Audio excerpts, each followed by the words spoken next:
Okay, so been asked a bit about fish care and what to do from the moment it's in the net to the moment obviously you return the fish, and the importance of that. Now obviously I can't stress enough how important fish care is. Fish care is one of the most overlooked aspects of when you have an angler wanting to learn about carp fishing. It's one of the most overlooked aspects of fishing, and it is the most important part that we must pay the most detail to.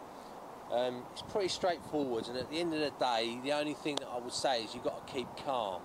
So I'm just going to run through it. So from the point of actually landing the fish and getting the fish in the net, the first thing I look at is to see whether, if I'm using a fairly large hook, which is what I quite often do in the weedy waters, I will make sure that the hook isn't protruding out from the inside, obviously poking outside of the bottom lip there, because if that hook's protruding and you try lifting the fish out of the water onto your unhooking mat, if that hook catches in the net, or even at any point if you're going to get your mate, you could be leaving your landing net there in deep water over the edge of the boards. You can put your unhooking mat over the top of the arms to stop it jumping out, because they have, the fish do that. Even if you leave the fish in the landing net momentarily whilst you go and get your friend to help you weigh and photograph your fish, the fish can get hooked up on the side of the net and cause it all sorts of distress, and it will start thrashing around in the net. So that's the first thing I do. I check the hook's not poking out the side of the lip there. Secondly, what I like to do is I like to bite the line. If I can see the fish is lightly hooked, I might unhook it in the net. But if it's well hooked, like I like my fish to be hooked, I'll bite the line close down to the top of the tubing or your leg core or whatever it is that you're using, and fold it up neatly in the bottom of the net. So you need your unhooking mat must be ready and in situ. So I want to take a picture, let's say for example against this certain bush. My mat is ready there, my scales are ready, my waist sling's ready, and my camera could be ready on the tripod if I'm doing self-takes, or I'll have a friend there helping me out. But whatever you do, all your stuff must be ready to go, because you don't want to take the fish out of the water, leave it out of the water for longer than than necessary. We must keep the fish wet at all times. It's really important.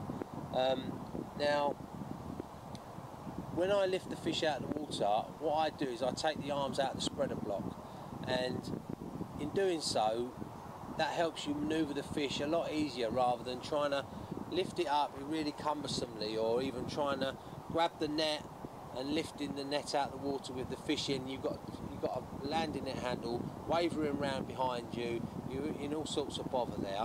So the best thing to do is take the arms out of the spreader block, roll down the pair of arms down to the fish, put your hand underneath the fish, and just make sure that the pecs are tucked in nicely and they're not facing forwards, because if you lift the fish up with the pecs facing forwards, you can quite often break the pec either at the point of lifting it or putting it down on the mat.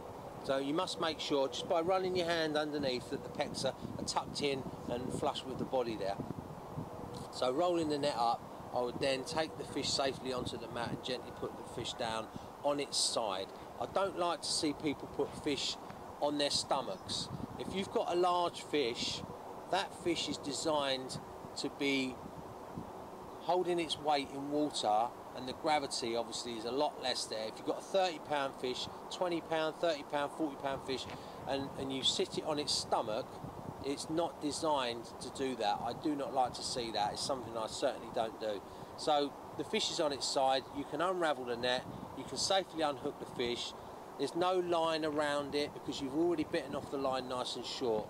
Another thing that can happen is the line can wrap around the tail if you've got a lot of line in there and you're trying to manoeuvre both the landing net, the rod, and if it's all attached, you can wrap line around the tail and you can split the tail. So this is a lot safer to do it this way.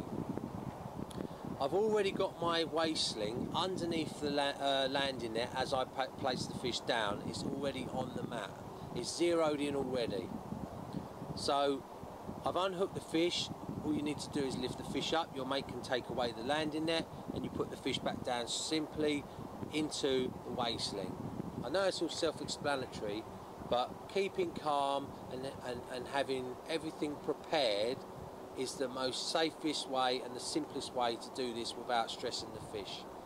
Also, I'll have a saucepan of lake water there to pour over the fish to keep the fish wet. You've got to keep the fish wet at all times. They're very delicate creatures, but if they're kept wet, they'll be okay. But what they don't like is to get dry, and that's really harmful for them.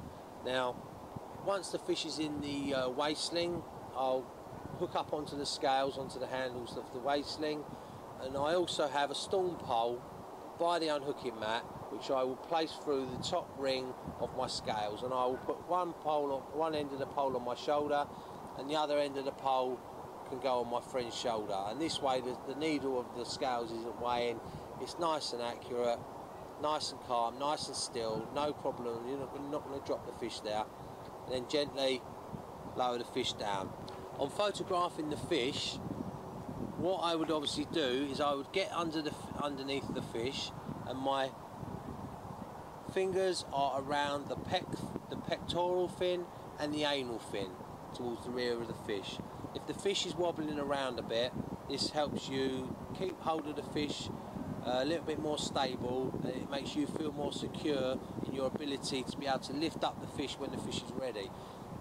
On getting my fingers in place, quite often what I will do is, before lifting the fish up for a photograph, is I will get the fish and I will just roll it up so that it's in situ, ready, facing the camera for the picture, and I don't need to lift it off the ground. At this point, this is when you'll feel the twitching in the wrist of the tail.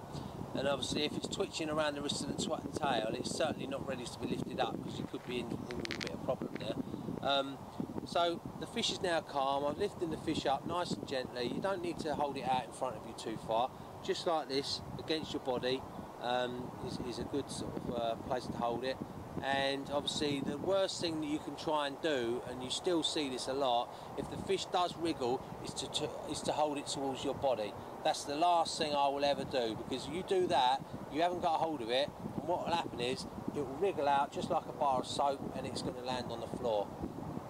If you've got your fish up like this and the fish was wriggling around, all you do is gently put it down like that. It's okay if it wants to wriggle around on the mat, and the best thing to do to try and calm it down, another little splash of water on it, cup your hand just gently and cover the eyes.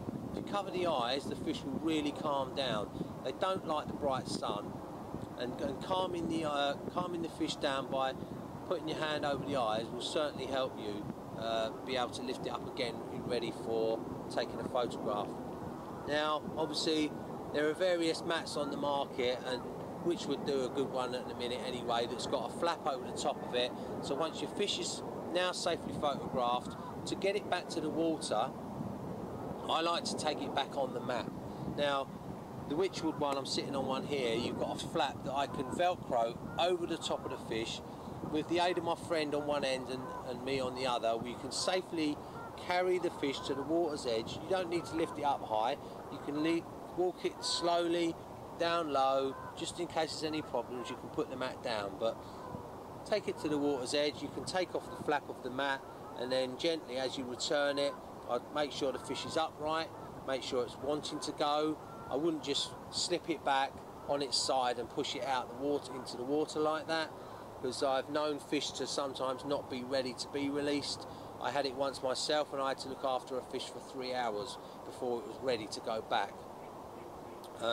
So once the fish is upright and it wants to kick off, you'll know when it's ready to go, and just let the fish go safely like that, and that's pretty much it really.